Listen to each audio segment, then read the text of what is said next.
I was standing in my kitchen, wiping down the counters after lunch, when my phone buzzed.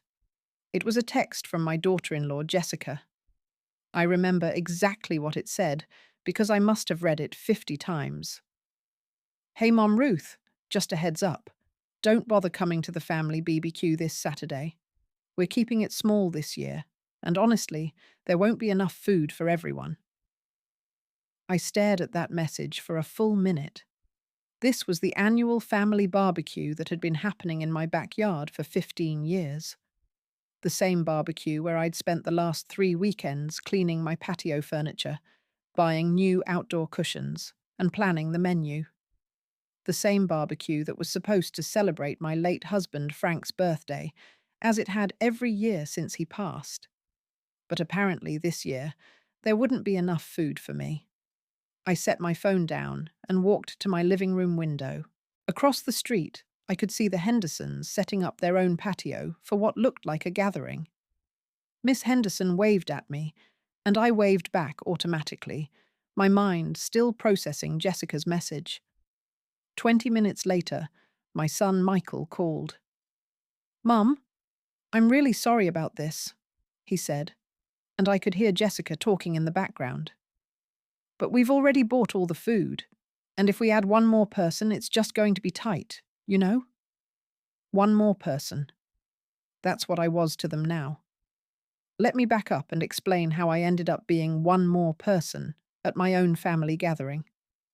My husband Frank died 3 years ago after 42 years of marriage. We had 2 children, Michael, who's now 38, and Sarah, who's 35.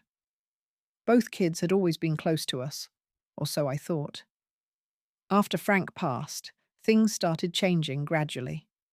Michael married Jessica 2 years ago, and she moved into our old neighborhood, just 4 blocks away from me. Sarah lives about 20 minutes away with her husband David and their 2 kids. For the first year after Frank's death, everyone was very attentive. They'd call regularly, stop by for dinner, include me in their plans. But slowly, the calls became less frequent. When I'd suggest getting together, there was always something else going on. Jessica started making comments about how I should get out more and make new friends my own age. She'd say things like, "You can't rely on family for everything, Mom Ruth. You need to build your own social life." The annual barbecue had been my idea originally. When Michael was in high school, I suggested we start having a big backyard party every July to celebrate Frank's birthday. Frank loved entertaining, loved having people over. We'd invite the kids' friends, some neighbors, family members. It became a tradition. Even after Michael moved out, even after Sarah got married, they'd come back every July. After Frank died, I assumed we'd keep doing it. It felt important to maintain that connection to him, to keep celebrating his life. Last year's barbecue was smaller, just immediate family, but it was still meaningful. We shared stories about Frank, looked through old photos. I thought it had gone well. But this year, when I brought up planning the barbecue back in May, Michael said, "Actually, Mum, we were thinking maybe we should host it this year. Give you a break from all the work." I was touched. I thought they were being considerate. In June, when I asked about helping with the planning, Jessica said, "Don't worry about it. We've got it covered." When I offered to bring something, she said, "We're doing a very specific menu this year, but thanks anyway." Then came the calls about changing the date. First it was moved from Frank's actual birthday to the weekend after. Then it was moved again because David had a work thing. Each time, they assured me they'd let me know the final details. I should have seen the signs, but I didn't want to believe what was happening. The Wednesday before what was supposed to be the barbecue, I called Michael to ask what time I should come over on Saturday. There was this long pause, and then he said, "Oh, Mum, didn't Jessica text you?" We decided to keep it really small this year, just immediate family. I said, "But I am immediate family." Another pause. "Well, yes, But you know what I mean? Like, our immediate family, Jessica and me, Sarah and David and the kids. I felt like I'd been slapped. So I'm not invited to Frank's birthday celebration? It's not that you're not invited exactly, Michael said, and I could hear the discomfort in his voice. It's just that we're doing things differently this year, more intimate. And honestly, Mom, the budget is pretty tight. We calculated the food for 6 people, and adding another person would throw everything off. I hung up without saying goodbye. That's when Jessica sent the text message, the one about not bothering to come because there wouldn't be enough food. But here's what really got to me. That evening, I was taking my trash out to the curb when I saw Sarah's car in Michael's driveway. I thought maybe she was there to talk sense into him, to remind him that excluding me was wrong. So I walked over. Through the kitchen window, I could see all of them sitting around Michael's table, going through what looked like party planning materials. There were decorations spread out, food lists, even what appeared to be a playlist written on a piece of paper. Sarah saw me through the window and quickly looked away. I knocked on the front door. Jessica answered, and she actually looked annoyed to see me. "Oh, hi, Mom Ruth. We're kind of in the middle of something right now." "I can see that," I said. "Planning the barbecue that I'm not invited to?" Michael appeared behind her. "Mum, come on. Don't make this harder than it needs to be." "Harder than it needs to be?" I repeated. "This is your father's birthday celebration, the tradition that I started, in my backyard, for 15 years. "Well, it's not in your backyard this year," Jessica said. "It's in ours, and we get to decide who comes." Sarah finally came to the door. "Mum, maybe it's better this way. You always stress so much about hosting. This takes the pressure off you." "I never said I felt pressured," I told her. "But you did," Jessica said. "You're always complaining about the work, about the expense, about cleaning up afterward." I stared at her. "When did I ever complain about that?" "You mentioned it just last month," Michael said. "When we were talking about the barbecue, you said it was a lot of work." I tried to remember that conversation. Yes, I had mentioned that it was work, but I'd said it was work that I enjoyed, work that felt meaningful because it honored Frank's memory. Somehow, they'd twisted that into me complaining. "So, you decided to solve my problem by excluding me entirely," I said. "We're not excluding you," Sarah said, but she wouldn't look at me. "We're just keeping it small." "Small enough for neighbors, though, right?" I asked. They all looked confused. "I saw the guest list on your table," I said. "The Hendersons are on it, and the Patels from down the street, and what looked like several other names I didn't recognize." The silence that followed told me everything I needed to know. "So there's enough food for the neighbors, but not for me," I said. "It's complicated, Mom," Michael said. "No, it's not complicated at all," I replied. "It's very simple. You don't want me there." I left without another word. I spent that Thursday and Friday thinking about what to do. Part of me wanted to call them up and demand an explanation. Part of me wanted to show up anyway and force them to deal with the awkwardness. But mostly, I felt this deep sadness that gradually transformed into something else entirely. On Friday evening, I was sitting on my back patio, looking at all the furniture I'd cleaned and arranged for a party that wasn't going to happen, when Miss Henderson came over to return a book she'd borrowed. "All set for tomorrow?" she asked cheerfully. I must have looked confused because she explained, "The barbecue." Jessica mentioned it when she invited us. She said you were all so excited to celebrate Frank's birthday with the neighborhood. So they were telling the neighbors that this was a joint family effort, that I was part of the planning. "Actually," I heard myself say, "I'm having my own gathering this year." Would you and Mr. Henderson like to come over on Sunday instead? Miss Henderson looked surprised but pleased.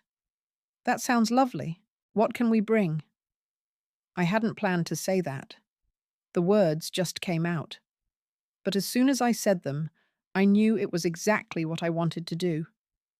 That Friday night, I made a list of everyone in the neighborhood that I'd gotten to know over the years. The Hendersons, who'd been so kind after Frank died, bringing me casseroles and checking on me. The Patels, who always asked about my garden and shared vegetables from theirs. The young couple with the baby who lived 2 houses down, Emma and Jake. The retired teacher across the street, Miss Morrison, who'd become a good friend. The family next door with the teenagers who sometimes helped me with yard work. I realized I had more genuine friendships on my street than I'd acknowledged. Saturday morning, while my family was setting up their intimate gathering 4 blocks away, I went door to door with invitations for Sunday afternoon. I explained that I was hosting a celebration of Frank's life, and I'd love for them to join me. Everyone I asked said yes immediately. Miss Henderson offered to bring her famous potato salad. The Patels said they'd bring some of their homemade Indian appetizers. Emma and Jake asked if they could bring their baby and maybe help with setup. Miss Morrison volunteered to make her specialty, a lemon cake that Frank had always loved. By Saturday evening, I had 23 people confirmed for Sunday. I went grocery shopping Saturday night and spent more money than I'd spent on food in months. I bought everything I would have bought for the original barbecue, plus extra. Steaks, chicken, salmon for grilling, fresh corn, ingredients for 3 different salads, supplies for Frank's favorite appetizer, bacon-wrapped shrimp. I even bought the specific brand of beer he used to love. Sunday morning, I was up at 6, marinating meat and preparing food. Emma came over around 10 to help set up tables and chairs. Jake followed with their baby strapped to his chest and insisted on cleaning my grill, which hadn't been used since last summer. "This is so nice of you to include us," Emma said, while we arranged flowers on the tables. "We've been wanting to get to know more neighbors, but with the baby, it's been hard to find the time." Miss Morrison arrived early with her cake and stayed to help arrange food on platters. "Frank would have loved this," she said, and I realized she was right. He always preferred the gatherings where people came together naturally, not out of obligation. By 1 o'clock, my backyard was full of people. The teenagers from next door were playing with Emma's baby. Mr. Henderson and Mr. Patel had discovered they both followed the same cricket team and were deep in conversation. Miss Morrison was showing the young couple photos of her garden and offering advice. It was exactly the kind of warm community gathering that Frank had always enjoyed most. Around 2:30, I was in the kitchen getting more ice when I saw Michael's car pull into my driveway. Through the window, I watched him and Jessica get out and stand there staring at my backyard full of people. Michael knocked on my front door. When I answered, he looked genuinely shocked. "Mum, what is this?" "It's a celebration of your father's birthday," I said. "The one you said there wasn't enough food for." Jessica appeared behind him, and I could see Sarah and David getting out of the car with their kids. "We came to check on you," Sarah said. "We felt bad about yesterday." "Yesterday was yesterday," I said. "Today is today." "But who are all these people?" Jessica asked, looking past me at the party.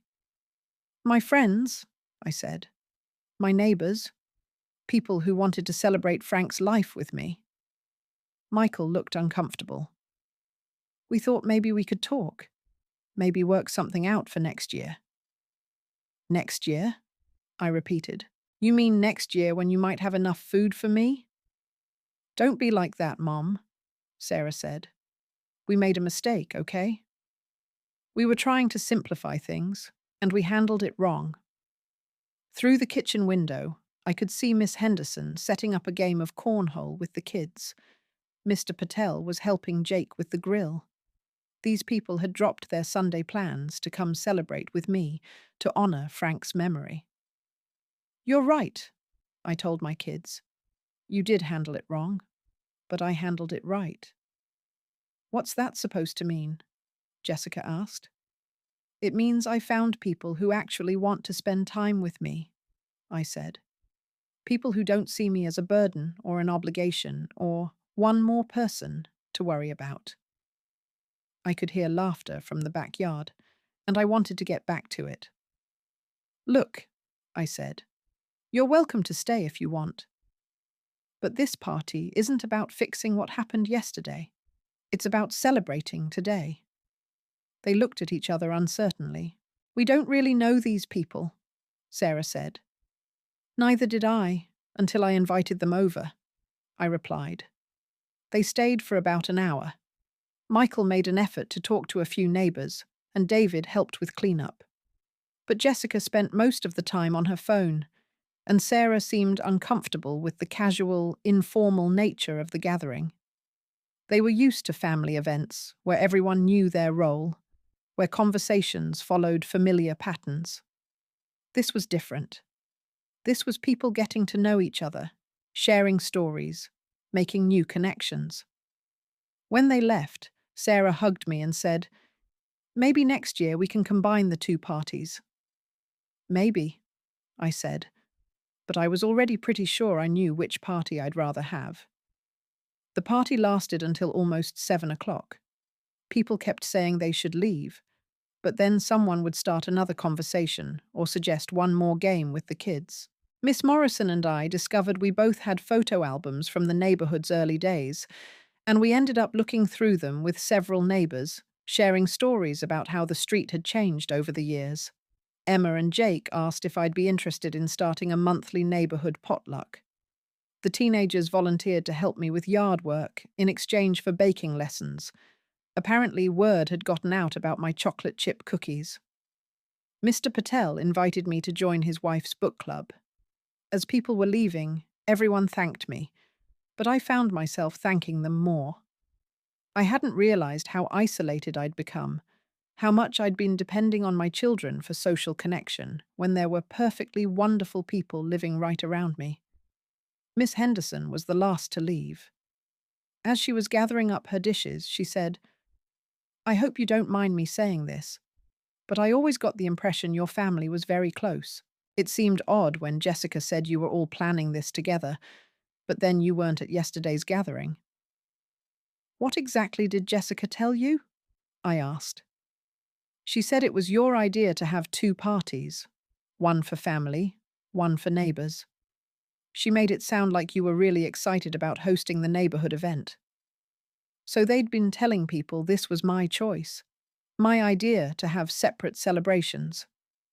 That night, after I'd finished cleaning up, I sat on my patio with a glass of wine and thought about everything that had happened. I wasn't angry anymore, not exactly. I was disappointed, but I was also oddly grateful. If they hadn't excluded me, I never would have reached out to my neighbours. I never would have discovered that Miss Morrison shares my love of old movies, or that the Patels have the most interesting stories about their travels, or that Emma and Jake are dealing with some of the same challenges I faced as a young parent.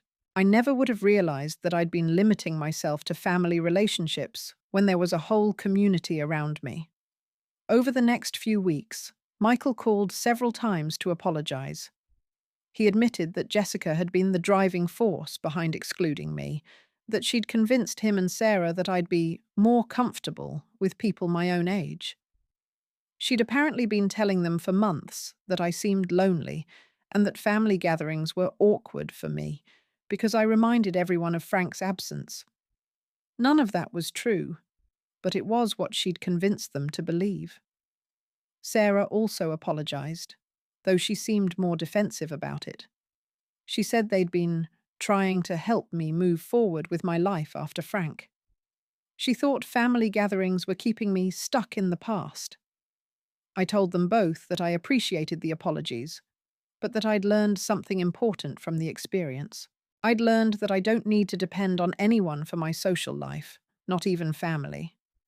I'd learned that there are people all around me who are happy to include me, who see me as someone worth spending time with, not someone to be managed or accommodated. 3 months later, I'm still having the monthly neighborhood potlucks. I joined Miss Patel's book club and discovered I love reading genres I'd never tried before. Emma and I started a walking group that now includes 6 women from the surrounding streets. The teenagers next door have become regular visitors. They come over after school sometimes just to talk. And I've become something like an honorary grandmother to them. My relationship with my children has improved too, but it's different now.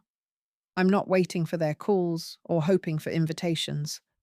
I have my own life, my own plans, my own friendships. When we get together now, it's because we all want to be there, not because anyone feels obligated. Jessica and I will probably never be close, and I'm okay with that. She sees me as a burden she married into, someone to be managed rather than embraced. But that's her loss, not mine. As for next year's barbecue for Frank's birthday, I've already decided. I'm having it in my backyard again, and I'm inviting my neighbors. My children are welcome to come if they want to, but they're not the guests of honor anymore.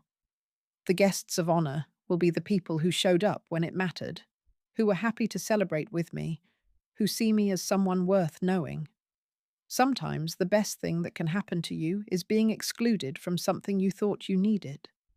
It forces you to discover what you actually have, and sometimes what you have is better than what you thought you wanted. I thought I needed my family's approval and inclusion to feel valued. What I actually needed was to remember that I'm someone worth including, someone with plenty to offer, someone who doesn't need anyone's permission to create the life I want. Frank would have loved Sunday's party. He would have loved seeing me surrounded by people who chose to be there, people who were genuinely happy to spend time with me. He would have been proud of me for not accepting being treated as one more person when I knew I deserved better. And next year, when I'm planning his birthday celebration again, I'll remember that the best gatherings aren't the ones where everyone comes out of obligation. They're the ones where everyone comes out of joy.